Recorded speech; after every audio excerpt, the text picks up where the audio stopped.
La Russie a longtemps fasciné le monde avec ses images mystérieuses et déroutantes. Chaque recoin de ce vaste pays cache des secrets inexplicables. Le gouvernement dissimule-t-il des preuves de rencontres extraterrestres? Ou existe-t-il des secrets encore plus incroyables comme une jeune fille capable de voir à travers les objets comme si elle avait une vision à rayon X? La découverte de la tombe vieille de 2500 ans d'une jeune femme ou des femmes prêtes à coucher avec des inconnus en signe d'hospitalité. Aujourd'hui, nous vous invitons à explorer 16 des photos les plus mystérieuses et fascinantes de Russie. C'est parti. Et si d'anciens virus, figés dans le temps depuis des dizaines de milliers d'années, revenaient soudainement à la vie? C'est ce qui se passe en ce moment. Au plus profond du pergélisol sibérien, alors que le changement climatique accélère le réchauffement de la planète, le pergélisol sibérien commence à fondre. Cette fonte ne révèle pas seulement des reliques anciennes et des écosystèmes disparus depuis longtemps, elle réveille également des virus qui étaient en sommeil depuis des dizaines de milliers d'années. En 2014, des scientifiques ont fait une découverte surprenante, ils ont réussi à ranimer un virus qui était congelé depuis près de 30 000 ans. Cet ancien virus, appelé Pitovirus sibericum, a ainsi été découvert. En 2013, un autre virus géant, le Pandoravirus, a été découvert, mesurant environ 1 micromètre de long et un demi-micromètre de large. Ce virus est si grand qu'il peut être observé avec un microscope ordinaire lors d'une découverte glaçante. Des scientifiques ont trouvé un échantillon de virus dans le pergélisol de Yakoutie, en Russie. Estimé à plus de 48 000 ans, l'échantillon a été prélevé à une profondeur d'environ 16 mètres sous un lac. Environ 2 tiers de la Russie sont recouverts de pergélisol, qui reste traditionnellement gelé même en été. Cependant, alors que les températures mondiales continuent d'augmenter, cette couche de sol gelé, auparavant impénétrable, commence à fondre. La fonte du pergélisol est une potentielle boîte de Pandore de maladies anciennes. Les scientifiques craignent que des virus potentiellement dangereux ne réapparaissent à mesure que le pergélisol dégèle. Ces virus pourraient présenter un risque important pour la santé humaine et l'écosystème mondial. Que pensez-vous de ces anciens virus qui reviennent à la vie? Pourrait-il être la clé pour comprendre notre passé? Ou représente-t-il une menace potentielle pour notre avenir? Laissez vos avis dans les commentaires ci-dessous. Passons maintenant à l'une des merveilles les plus mystérieuses d'Europe de l'Est, la forêt dansante. Située dans le parc national de l'isthme de Courlande à Kaliningrad, c'est un endroit où la nature semble défier ses propres règles. Ces formes d'arbres étranges, souvent appelées la forêt ivre, sont concentrées dans une petite zone mystérieuse. Malgré des recherches approfondies, les scientifiques ne sont toujours pas parvenus à un consensus sur la cause de ces formes uniques. Certains pensent que les conditions naturelles de la région, telles que les dunes de sable mouvantes et les vents violents de la mer Baltique, pourraient en être la cause. D'autres estiment que ces formes inhabituelles sont dues à une combinaison de facteurs, y compris le microclimat unique de l'isthme de Courlande. Une légende locale raconte que pendant la Seconde Guerre mondiale, des ingénieurs allemands ont mené des expériences chimiques en construisant un terrain d'entraînement pour planeurs dans la région. On dit que les produits chimiques se seraient infiltrés dans le sol, déformant les arbres en d'étranges silhouettes. Certains habitants affirment que si vous grimpez sur l'un de ces troncs tordus, ou même si vous en touchez un, vous pouvez réinitialiser votre énergie cosmique et rajeunir de quelques années. L'afflux de touristes, désireux d'interagir avec ces arbres uniques, a causé des dommages importants. De nombreux visiteurs ont abîmé les arbres, arrachant l'écorce et perturbant l'équilibre délicat de cette merveille naturelle. Rien qu'en 2018, 12 de ces arbres remarquables ont succombé à la pression du piétinement constant et du contact physique. Natalia Natasha Nikolaïevna Demkina, une femme remarquable originaire de Russie, peut voir à l'intérieur du corps humain sans aucun équipement spécial, pas besoin de rayons X. On dirait quelque chose sorti d'un film de science-fiction, n'est-ce pas? Née en 1987, Natacha a étonné le monde pour la première fois à l'âge de 10 ans seulement. Un jour, elle a nonchalamment dit à sa mère qu'elle pouvait voir à l'intérieur de son corps décrivant les organes et les tissus avec des détails saisissants. Elle pouvait passer de sa vision normale à cette vision spéciale. Voyant instantanément des images complexes et colorées des organes et des systèmes à l'intérieur des gens qui l'entouraient, les gens ont commencé à la solliciter, se fiant à ses évaluations médicales plutôt qu'à celles de professionnels formés à l'âge de 17 ans. Elle était connue dans le monde entier. Elle a été invitée à participer à une émission de télévision britannique où elle a démontré ses capacités à un public mondial. La chaîne Discovery Channel lui a même consacré une émission intitulée « La fille aux yeux à rayon X ». Dans l'émission, Natasha devait diagnostiquer plusieurs personnes. Beaucoup ont été stupéfaits lorsqu'elle a identifié avec précision diverses affections, allant de graves migraines chez une femme à de l'endométriose chez une autre, et même une malformation cardiaque chez un homme. Au fil des ans, elle a subi de nombreux essais scientifiques aux États-Unis et au Japon. Les résultats ont été mitigés et, franchement, controversés. Certains experts ont loué ses capacités, tandis que d'autres restent sceptiques. Avant de passer au mystère suivant, j'ai une demande à faire à tous ceux qui regardent. Si vous pouvez m'aider, ça ne prend que 10 secondes d'appuyer sur le bouton « S'abonner ». Cela aide vraiment notre chaîne à se développer et signifie beaucoup pour nous. En retour, mon équipe et moi nous engageons à améliorer continuellement le programme pour vous. Marché conclu. Entrez dans le lac Brosno. Au cœur de la Russie, ce lac ancien, profond de 43 mètres, serait l'antre du mystérieux dragon de Brosno. Une créature qui a inspiré des récits de terreur et d'intrigue depuis plus de 800 ans. Les rares personnes qui se sont aventurées sur ces rives racontent souvent des histoires effrayantes où elles auraient vu une silhouette gigantesque ressemblant à un dragon s'élever des eaux troubles. La légende du dragon de Brosno est aussi ancienne que le lac lui-même. On raconte que lors de l'invasion mongole de la Russie, des guerriers se sont arrêtés au lac Brosno pour abreuver leurs chevaux. Soudain, des profondeurs, le dragon a chargé. Déchiquetant chevaux et soldats, semant le chaos parmi les Mongols. Ce ne fut que le début d'une série de rencontres terrifiantes, même à notre époque. On signale des bateaux mystérieusement chavirés et du bétail disparaissant lorsqu'ils s'approchent trop près de l'eau. Certains habitants ont même prétendu avoir vu des écailles de dragons flotter sur le lac. Bien que les experts écartent généralement ces affirmations comme étant des phénomènes naturels, possiblement des bulles de sulfure d'hydrogène remontant du fond du lac à intervalles réguliers. À la fin du XXe siècle, la demoiselle de glace de Sibérie, également connue sous le nom de princesse de l'Altaï d'Oukok, a captivé les historiens et les archéologues du monde entier. En 1993, une équipe d'archéologues russes a mis au jour une momie de femme vieille de 2500 ans, enterrée dans un monticule sacré de la République de l'Altaï, en Russie. La demoiselle de glace appartenait à la culture pazyrique. Depuis son exhumation, la demoiselle de glace de Sibérie a fait l'objet de recherches approfondies au musée de l'Institut d'archéologie et d'ethnographie de Novosibirsk. Les chercheurs ont étudié divers aspects de sa mort, notamment la reconstruction faciale, l'analyse de la DNA et l'examen détaillé des objets funéraires. L'un des aspects les plus fascinants de cette femme ancienne est ses tatouages. Bien que le tatouage fût une pratique courante chez le peuple pazyrique, selon Ancient Origins, ces tatouages sont parmi les mieux conservés de cette époque. Plus particulièrement, elle avait des tatouages couvrant tout son bras, de l'épaule au poignet. Les motifs sur son bras gauche étant les mieux préservés pour l'analyse scientifique, le tatouage sur son bras gauche représente une créature sacrée, un cerf mythique à 2 têtes avec le bec d'un vautour et les pattes d'un bélier.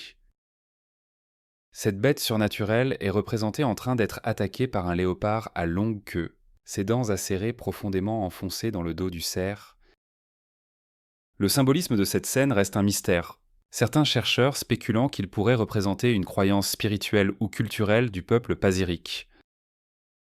Selon vous, que pourraient symboliser ces tatouages complexes ? Avez-vous des théories ou des idées sur la mystérieuse culture pazyrique ? Laissez un commentaire ci-dessous. Une photographie obsédante d'une jeune femme russe, son visage marqué par une terreur absolue, prise il y a près d'un siècle. Dans les années 1920, la photo est depuis devenue un puissant symbole de peur inexplicable. Encore aujourd'hui, en 2024, l'identité de la femme reste un mystère. Et la cause de sa peur intense demeure inconnue. Le manque d'informations spécifiques sur le passé de la femme ou les circonstances qui ont précédé le moment où la photo a été prise ajoute au mystère. Malgré des recherches approfondies, aucun document ou témoignage n'a émergé pour éclaircir son histoire.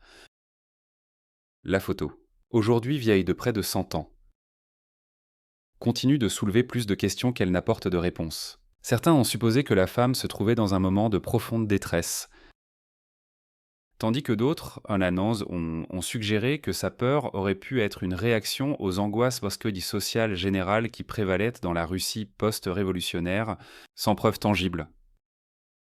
Ce ne sont que de simples théories qui ajoutent au mystère. Dargovs, souvent appelée la cité des morts, nichée au milieu des montagnes escarpées du Caucase, dans la région russe d'Ossétie du Nord. Dargav, c'est plus qu'un simple village. C'est un lieu chargé d'histoire, de légendes et d'une atmosphère de mystère. Dargav abrite un ancien cimetière datant du XIVe siècle et s'étendant jusqu'au XVIIIe siècle. Des tombes en pierre parsèment les flancs des collines, chacune ressemblant à une petite maison avec un toit pointu et une seule entrée. Ces structures ont résisté à l'épreuve du temps et abritent à l'intérieur les restes des anciens habitants du village, certains encore dans des cercueils en bois ou même dans de petites embarcations en forme de bateaux. Les habitants croient que les âmes des défunts ont besoin d'un véhicule pour voyager vers l'au-delà, une croyance aussi durable que les tombes de pierre elles-mêmes. Pendant la peste, on dit que les villageois ont choisi de s'isoler dans ces tombes de pierre pour éviter de propager la maladie. Et malheureusement, beaucoup n'en sont jamais sortis. Située dans l'Arctique, la terre la plus reculée de la Fédération de Russie. La Tchoukotka a d'une tradition, les femmes esquimaudes peuvent coucher avec des étrangers, mais uniquement avec le consentement de leur mari. Cette coutume ancienne découle des normes culturelles et des réalités de la vie dans l'Arctique. Les femmes esquimaudes de Tchoukotka se caractérisent par une peau foncée, une forte personnalité et occupent souvent le rôle de soutien de famille en fait. Tous les hommes esquimaux croient que leurs propres femmes sont les meilleures. La tradition des femmes couchant avec des étrangers n'est pas motivée par le désir, mais par les dures conditions naturelles. Ces femmes donnent souvent naissance à de nombreux enfants. Partager sa femme avec d'autres hommes de la tribu esquimaude n'est pas si étrange. Les Esquimaux ont depuis longtemps la coutume de louer leurs épouses pour une courte durée. Lorsqu'un homme part à la chasse, il peut emmener une femme qui lui est présentée. Partager sa femme était considéré comme un signe de respect et refuser était vu comme un manque de respect envers son mari et sa famille. Les veuves guédésaves étaient particulièrement encouragées à coucher avec des étrangers, et si elles tombaient enceintes.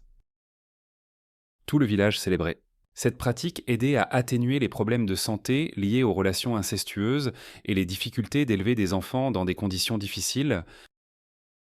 Les Esquimaux étaient à l'aise avec la sexualité, le concept de virginité n'existait pas. Une femme vierge signifiait simplement qu'elle n'avait jamais eu de relation sexuelle avec un homme. Avez-vous déjà entendu parler de villes si secrètes qu'elles n'existent pas officiellement ? Pendant l'ère soviétique, il y avait de nombreuses villes à travers l'Union soviétique qui étaient complètement interdites au grand public. Ces villes, comme Norilsk, n'étaient pas seulement restreintes, mais leur existence était gardée secrète. Elles étaient étroitement liées à des projets militaires ou industriels secrets, ce qui en faisait certains des endroits les plus mystérieux de la Terre. Prenez Norilsk, par exemple, au fin fond du cercle polaire arctique. La ville là-bas a été fondée dans les années 1930 comme centre minier pour le nickel et d'autres minéraux. Mais c'était plus qu'une simple ville minière. Norilsk a joué un rôle dans la puissance industrielle de l'Union soviétique. Norilsk était si cachée du monde qu'elle n'était marquée sur aucune carte accessible au public, et l'accès y était étroitement contrôlé, Ce n'est qu'après l'effondrement de l'Union soviétique en 1991 que des informations sur Norilsk et d'autres villes similaires ont commencé à émerger. Il y avait près de 40 villes de ce type disséminées à travers l'Union soviétique, chacune ayant son propre rôle dans le grand schéma de la stratégie soviétique. À ce jour, certaines de ces villes restent interdites d'accès, bien que beaucoup aient été ouvertes au public, dans une découverte choquante qui a enflammé Internet. Ce qui semble être le corps d'un extraterrestre a été déterré dans la toundra gelée de Sibérie. Le corps mystérieux, d'environ 60 cm de long, a été retrouvé partiellement enfoui dans la neige. Il manque au corps sa jambe droite et son crâne ne ressemble à rien de ce que vous avez jamais vu allongé à l'arrière avec de grandes orbites profondes et une bouche étrangement positionnée près du menton. Ces caractéristiques présentent une ressemblance frappante avec les descriptions classiques des extraterrestres. La Sibérie est depuis longtemps un foyer de phénomènes aériens inexpliqués, avec des dizaines d'observations d'ovnis signalées chaque année. Certains pensent que le corps a été laissé après un crash ou un incident qui aurait pu être rapidement dissimulé par des experts militaires russes. Les sceptiques pensent qu'il pourrait s'agir d'un canular habilement conçu, utilisant peut-être un modèle ou une marionnette, mais sans preuve concrète et compte tenu de l'éloignement du lieu de la découverte. Le mystère reste entier. Alors, qu'en pensez-vous? Est-ce notre premier véritable aperçu de la vie extraterrestre ou juste un canular élaboré? Partagez vos réflexions dans les commentaires ci-dessous. Un enfant capable de parler couramment à seulement 4 mois. C'est l'histoire de Barissa Kiprianovitch, un garçon né en 1996 dans la ville de Volgograd, située dans le sud-ouest de la Russie. Barissa, connu de beaucoup comme le Martien, a laissé le monde et la communauté scientifique se demander s'il détient réellement les secrets de l'univers au-delà du nôtre. Dès l'âge de 2 ans, Barissa avait une compréhension profonde de l'univers. Il pouvait décrire avec des détails saisissants la vie sur Mars, les civilisations anciennes, et même faire des prédictions sur l'avenir de la Terre. Il a parlé du fonctionnement des vaisseaux spatiaux, des événements catastrophiques qui ont conduit à la perte de l'atmosphère de Mars, et a même décrit les cités souterraines qui, selon lui, existent encore aujourd'hui sur la planète rouge. Ces affirmations étonnantes ont déclenché des débats animés parmi les scientifiques. Ce garçon russe est-il la réincarnation d'un Martien? Ou son histoire est-elle simplement le fruit d'une imagination débordante? Barissa a également mentionné que des changements importants se produiront sur Terre lorsque le grand sphinx de Gizeh sera déverrouillé. Selon lui, le mécanisme pour débloquer ces secrets est caché derrière les oreilles du sphinx. Bien qu'il admette ne pas se souvenir des détails exacts, des étendues sauvages et mystérieuses de la Sibérie nous vient le récit d'une créature mystérieuse. Avec l'avènement des appareils photo et d'enregistrement avancés, nous disposons maintenant d'images et de sons qui défient notre entendement. Une photographie surprenante prise en Russie révèle une créature qui semble être un croisement entre le légendaire bonhomme de neige et le Yéti. Cette créature mystérieuse arpente le paysage sibérien enneigé. Sans ces images, on pourrait facilement rejeter la créature comme n'étant rien de plus qu'un conte populaire. Cette étrange silhouette possède un corps massif, recouvert d'une fourrure épaisse et isolante, parfaitement adaptée pour résister au froid rigoureux. Ses bras musclés et puissants suggèrent une force immense, ajoutant à l'aura mystérieuse et terrifiante de la créature. Cependant, l'authenticité de cette photographie fait l'objet d'un débat acharné. Certains ont suggéré qu'il pourrait s'agir du résultat d'un montage photo sophistiqué ou peut-être d'un canular élaboré. Cependant, le détail et la clarté remarquables de la photo, ainsi que les mouvements naturels de la créature, ont conduit beaucoup à croire en son authenticité. Vous pensez probablement que la neige est toute blanche. Eh bien, saviez-vous qu'en Sibérie, en Russie, la neige devient parfois noire? Ce phénomène étrange et rare a été observé dans la région de Kemerovo, plus précisément dans le bassin du Kouzbas. Situé dans le sud-ouest de la Sibérie, la raison de ce phénomène étrange réside dans ce qui motive l'économie locale, le charbon. La région de Kemerovo, souvent surnommée la capitale de l'or noir, est fortement dépendante de l'extraction du charbon. L'industrie charbonnière est si intégrée qu'un musée appelé Krasnaya Gorka a été créé pour attirer les touristes et informer les visiteurs sur l'importance du charbon dans le sud-ouest de la Sibérie. Cependant, cet or noir pourrait faire plus de mal que de bien. La neige noire est plus qu'un simple phénomène visuel étrange. Elle a une connotation beaucoup plus sombre. La neige devient noire parce qu'elle est remplie de poussière de charbon et d'autres polluants rejetés dans l'air par les exploitations minières voisines. Maïsi voisine, lorsque cette neige polluée tombe, elle n'est pas seulement inesthétique, elle est aussi dangereuse. La neige noire contient des substances toxiques, notamment des métaux lourds et des composés cancérigènes, posant de graves risques pour la santé des humains et de la faune de la région. Selon des études environnementales récentes, la quantité de particules toxiques trouvées dans cette neige peut être 70 fois supérieure à la limite de sécurité dans un coin reculé de la Russie, sur un étrange tronçon d'autoroute connu sous le nom de rue Partisane Alimov à Kirinsk. Quelque chose de vraiment effrayant a été découvert. Éparpillés sur cette portion de route désolée se trouvent des squelettes humains, y compris des crânes, mélangés au sable. Beaucoup pensent qu'ils datent de plus de 100 ans. De la guerre civile russe, certains spéculent que lors de la construction de l'autoroute, les ingénieurs auraient pu accidentellement creuser une fosse commune en extrayant du sable, perturbant peut-être même la dernière demeure de Timofei Alimov lui-même.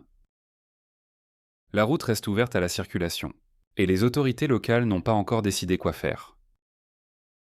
En 2024, les squelettes n'ont toujours pas été enlevés, laissant les conducteurs naviguer sur ce tronçon d'autoroute hanté. En 1976, dans une région reculée de Sibérie, sur la petite île d'Itigran, des archéologues soviétiques sont tombés sur une rangée d'os de baleines géants, soigneusement disposés en ligne droite, s'élevant du sol comme un mystérieux monument ancien.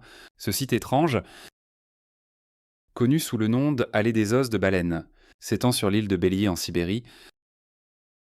Le paysage est dominé par les squelettes géants de baleines boréales, pesant chacun jusqu'à 300 kg, soit environ 660 livres. Les os, certains partiellement enfouis dans le sable, sont maintenus en place par des rochers.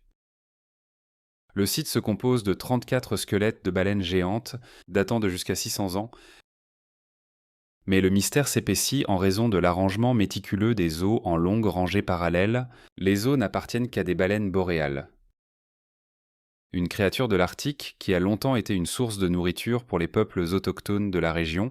Le site comprend également des fosses profondes que l'on pense avoir été utilisées pour stocker de la viande, qui s'étendent le long de la rive nord de l'île sur plus de 550 mètres soit plus de 1800 pieds. Les archéologues pensent que l'allée des os de baleine était autrefois beaucoup plus majestueuse que les vestiges que nous voyons aujourd'hui.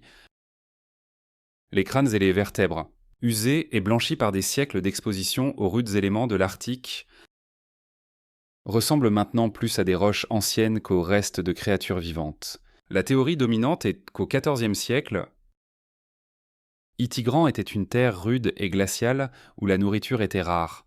Pour survivre, les Yupiks chassaient les baleines boréales, traînant les énormes carcasses sur l'île pour les dépecer. La viande était stockée dans des fosses voisines, tandis que les os étaient disposés dans les rangées entrelacées de l'allée des os de baleine.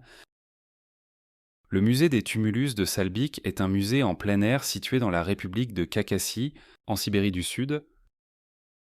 Créé en 2007, ce complexe muséal en plein air présente des monuments historiques uniques, dont le plus célèbre est le grand tumulus de Salbik, entouré de mystères qui restent à élucider.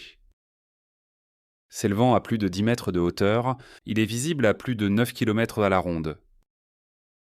Tel était le site du tumulus de Salbik avant qu'il ne soit fouillé au début des années 1950. Mais ce qui est vraiment étonnant, c'est que ce monticule imposant n'est pas une formation géologique naturelle.